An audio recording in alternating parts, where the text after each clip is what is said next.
YouTube. I'm Esther. I'm Nick. And we're Falchiomatic Off-Grid. Welcome back. Today we are doing a response video. I don't really know what that is because we've never done one before, but we're doing it. So here we go.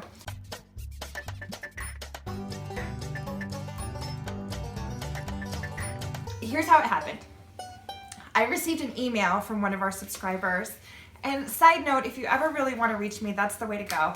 I hardly ever remember to check the messages on YouTube, so if you want to really reach me, email's the way to go. An email from a subscriber that we're in relationship with, and they said, you know what, I want you to check out this video by Pure Living for Life about clickbait. Right, so Jesse and Alyssa over at Pure Living for Life, we've met them, we've both talked to them personally, and they had some good stuff to say about what's happening on YouTube and how clickbait and I don't know, just the people who use it and the people who look at it are sort of driving down the quality on YouTube in general. So first of all, I want to reiterate that we have met Jesse and Alyssa and we like them.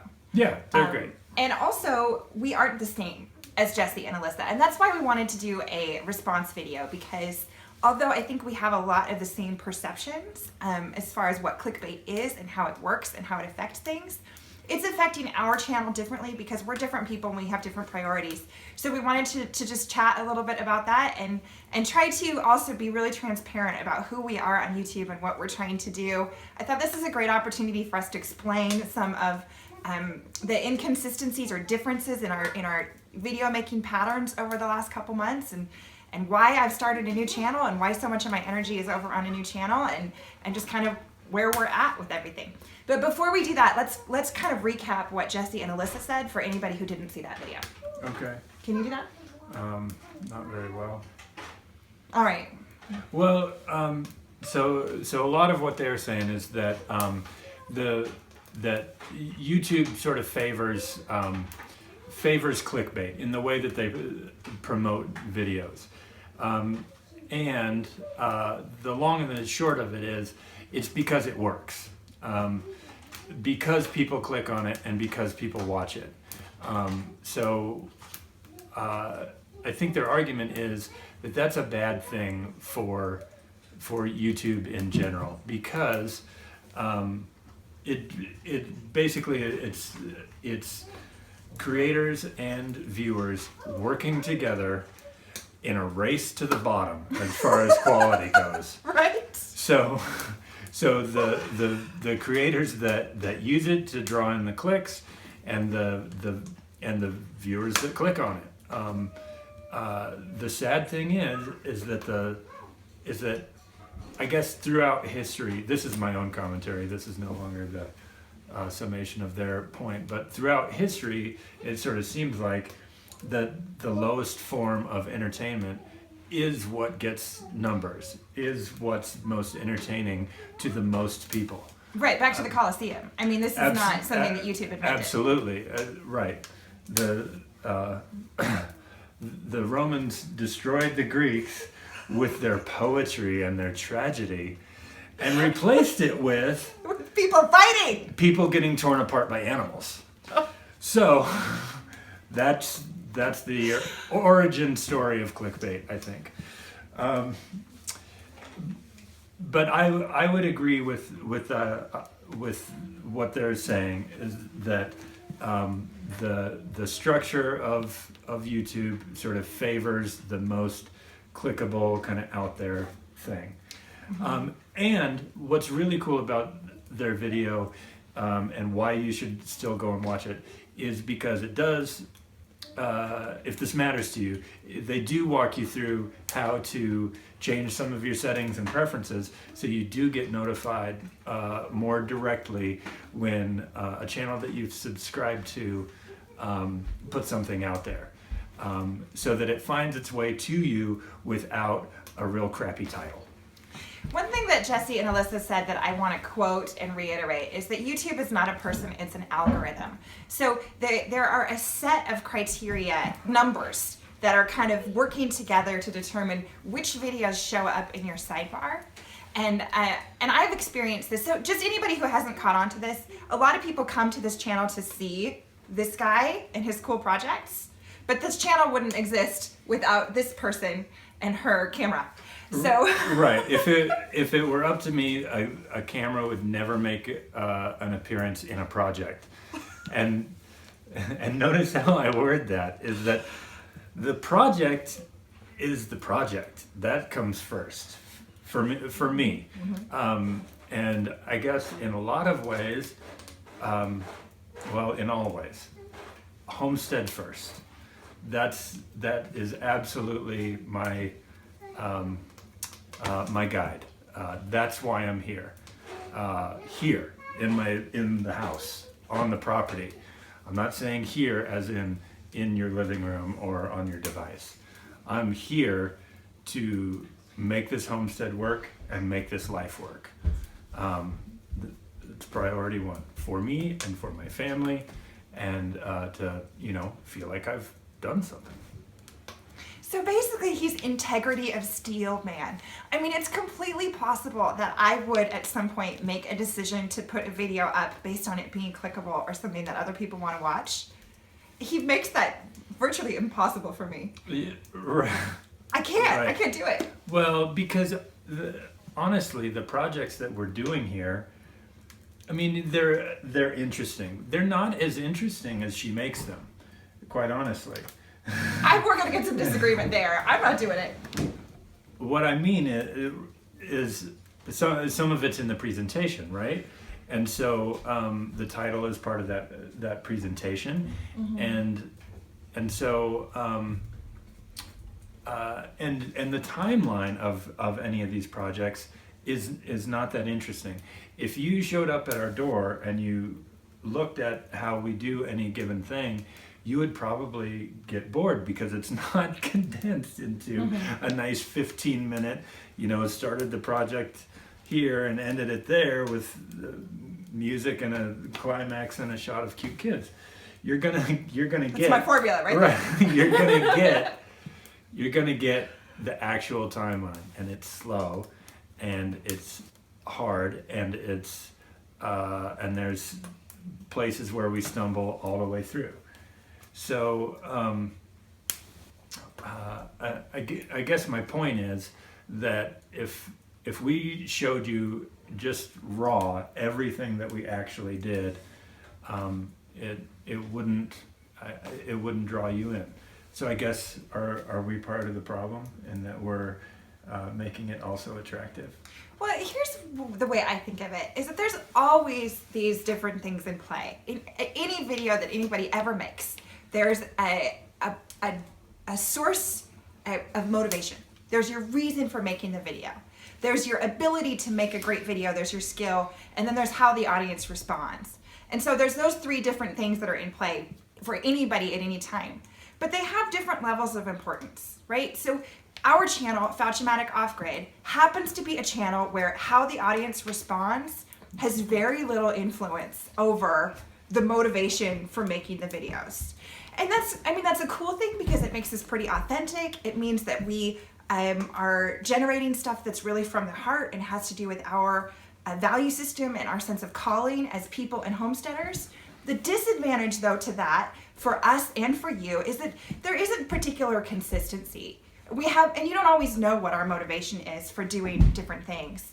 I had a YouTube coach for about 5 minutes who wanted me to go into a coaching to understand analytics and how to make my videos so that they would please the algorithm. And I was kind of like, I probably would be good at that, but how am I going to get him to please an algorithm, right? I mean, what do you think? What do you expect of me? It's not possible. What does an algorithm like to eat for dinner? So my point being that these things are always in play. I think the thing that we wanted to just provide as a counterbalance to what Jesse and Alyssa were saying about clickbait. First, let me say what I completely agree with. My experience and my understanding from working with a YouTube coach is that everything they said about the algorithm is accurate. The algorithm favors longer videos. It favors videos that get clicked on. It favors videos that get clicked on in the first 48 hours. All those things are completely true. And if that is something that affects the way that you respond to videos, then great. But I don't want to live in a world where we think that all YouTube creators are motivated by those view counts. Because that's not the world I live in. There is no relationship. I would say very little relationship between your numbers and your skills as a homesteader. So there's all sorts of misinformation. I'm not even going to say misinformation. There's all brands of information out there on the internet. Some of it you will find useful, some of it you will not find useful. My hope would be that the people with good numbers are putting out good information. That's my hope. We try to put out good information. We're not putting out things that we just make up off the top of our head. We're trying to relate to you the real experience that we are having out here on our property. Whether that's necessarily applicable or anything like the way anybody else would have done it, we don't know. We're just trying to put our story out there, share our experience, and we've struck up a lot of good conversations that way. What else was I going to say about that? Could I jump into something? Yes. Okay. Another thing I want to let you know, if it seems like we're painting a really negative picture of YouTube and we're agreeing with what Jesse and Alyssa are saying about clickbait, I want you to hear one thing about our channel. Fauchomatic Off-Grid has always grown in terms of subscribers. Our subscribers have never dropped. We have never had we've never had reverse growth on Fauchomatic Off-Grid. And we really are pretty mild about clickbait. I mean, I definitely am intentional about titles sometimes, but I always try to make them really clearly about what the videos are really about. Right, so you don't click on it and go, what? That has nothing to do with what I clicked on. I mean, even to the point that when I made a video title called Our Last Vlog, people thought it was clickbait and didn't realize I was actually trying to tell you that we were going to stop vlogging. So I think that although I really agree that the algorithm works the way that Pure Living for Life described that it works, obviously there are almost 50,000 people who don't care if a channel doesn't use clickbait. Almost 50,000 people who have subscribed to us here that for some reason are willing to hear us from our completely authentic and genuine perspective, making videos about the things that we want to make videos about, whether or not that has any consistency or pattern. And I think that I want you guys actually to give yourselves a pat on the back, because clickbait is not winning. I don't live in a world where clickbait is winning. And I do think it's real, but it hasn't made it impossible for me to have a great time on YouTube, even though I have this husband who has the integrity of steel and will never do anything for a purpose that isn't completely authentic. Right. I mean, I'm not... I did spend 20 years in the entertainment industry. That's the other thing to know about us. Yeah. So, but it was always. I built sets for live theater mostly. When I got more into an artistic branch of what I was doing in live theater, I felt that I was then having to behave and talk to people and say things that I didn't necessarily believe in order to move on and keep going in this career path. And that was the moment that I said, okay, well, if that's what I have to do, I'm not going to do that. So, and that's kind of what moved us out here. So if I've already made that sharp distinction of, I'm not going to do a bunch of crap that I don't believe in, which is a long list of things, I'm not going to get on the camera and say something that isn't true, or that I haven't done, or that isn't actually happening here. So, like, for example, the reason why I haven't been in a lot of videos recently is because who wants to watch me shovel snow? Or who wants, you know, I've also done a project in town that took me a while to do, and has really nothing to do with what we're doing here. So I don't have homestead projects right now that I'm actually moving on. So I'm not going to get on camera and tell you that I do or make stuff up.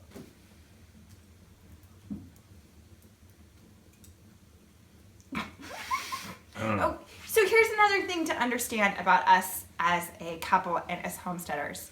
We've been in the entertainment industry in some form for 20 years, and I was the daughter of a public figure since I was born.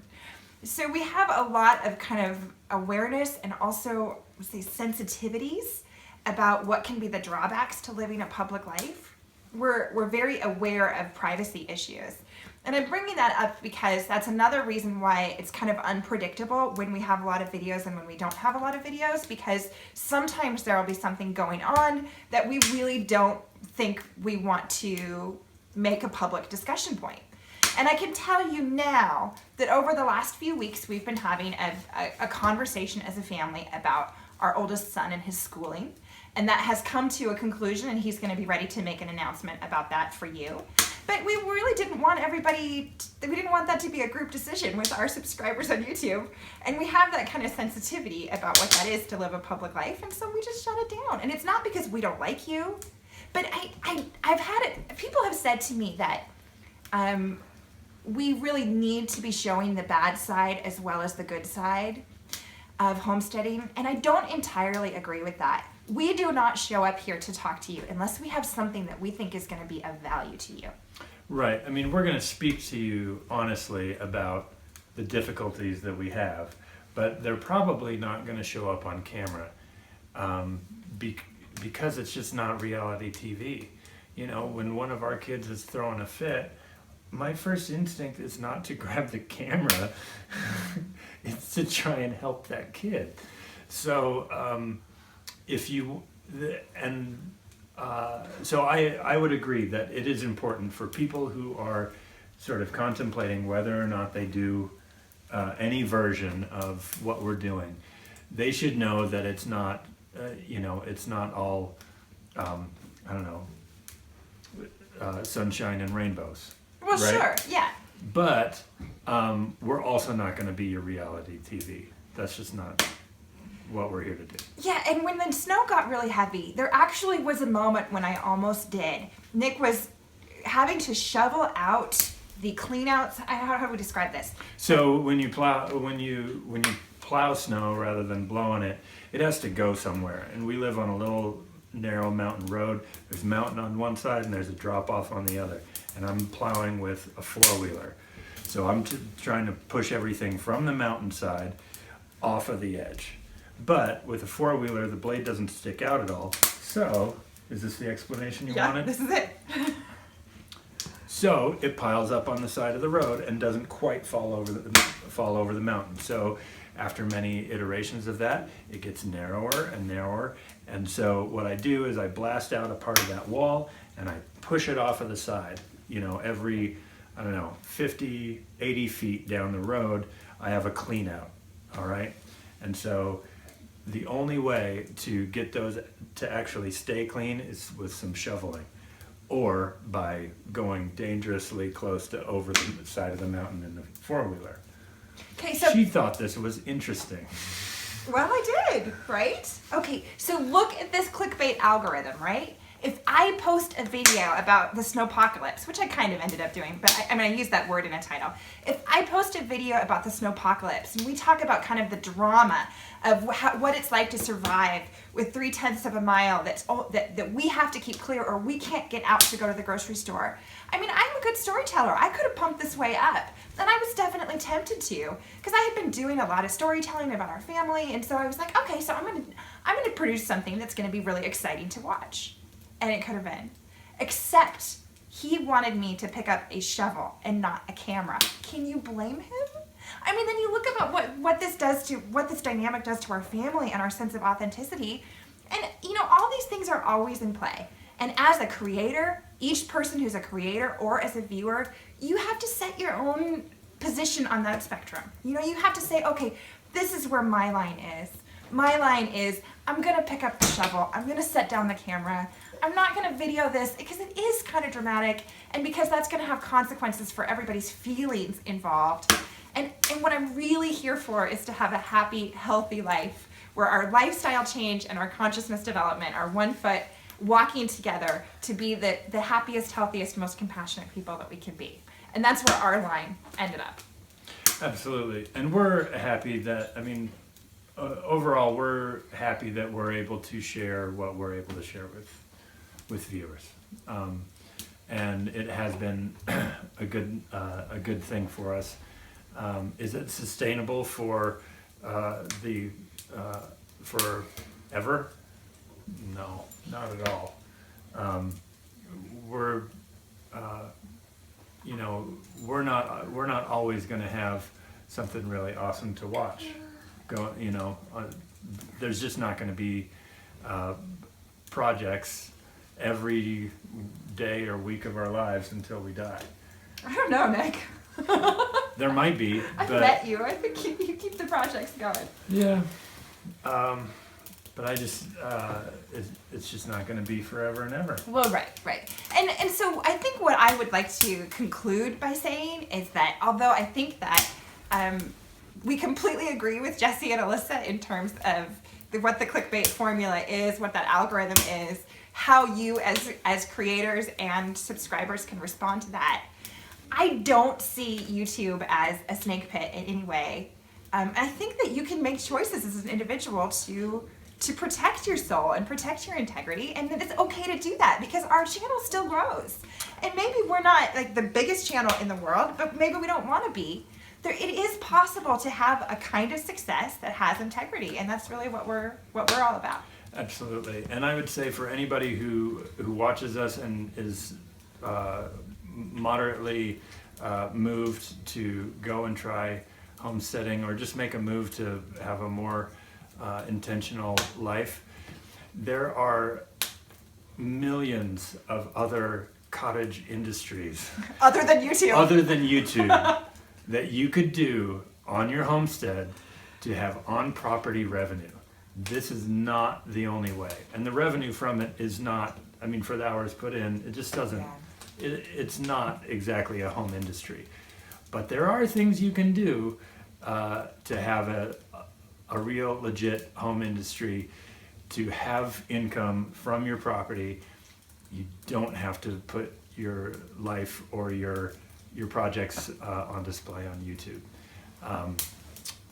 That's my advice, and that's what we're working towards too. We want to be able to stay on property and make everything that we need, either money or products. So good luck. I remembered one more thing. That was such a good closing, but I remembered one more thing I have to tell you. Because I had said I wanted to explain why I'm putting a bunch of content up on a different channel. So I have a channel that's under my own name where I've done some talks, and right now I'm doing a ton of teaching videos that have a lot of information. In some cases I'm curating other people's information, and in some places I'm doing that information myself. And those videos are not as clickable. They're not clickable at all, actually. They're not.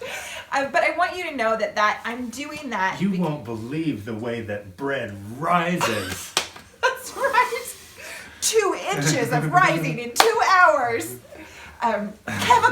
Chemicals working to create carbon dioxide. Explosion in the kitchen. Right.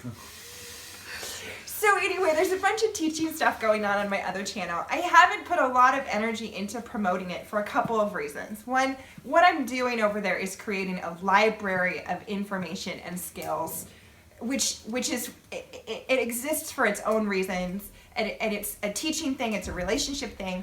I don't think that the best class is always the biggest class. So I don't know that 50,000 people need to be over there learning how to catch sourdough and make sourdough bread or whatever or sprout seeds in your kitchen or whatever the skill is. It's okay with me that that's kind of a smaller group of people. It's not paying the bills by any means over there, but I have integrity because I'm doing what I feel like I'm called to do. Teaching skills for lifestyle change and personal empowerment to build the world that I want to live in. So that's all because I want to, and it has nothing to do with view count in any way. And that's okay. You know, sometimes we make choices like that, and we have our own reasons. And as long as I can go to bed at night feeling like I've done my best, then that's the right thing for me. Our girls have been watching us do this video, and they wanted to say hello. What do you want to say, girls? Hello. Hello. There you go. Anything else you want to add?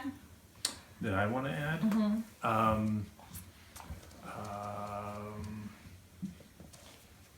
Yeah.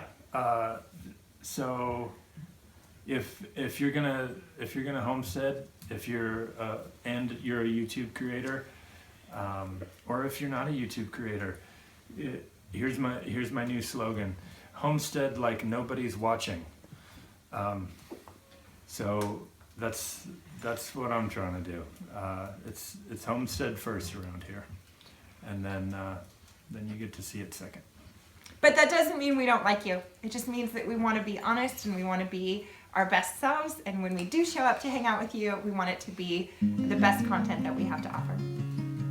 There you go. So we're Fauchmatic Off Grid, and thanks for hanging out with us. We'll see you next time. See you later. See you later.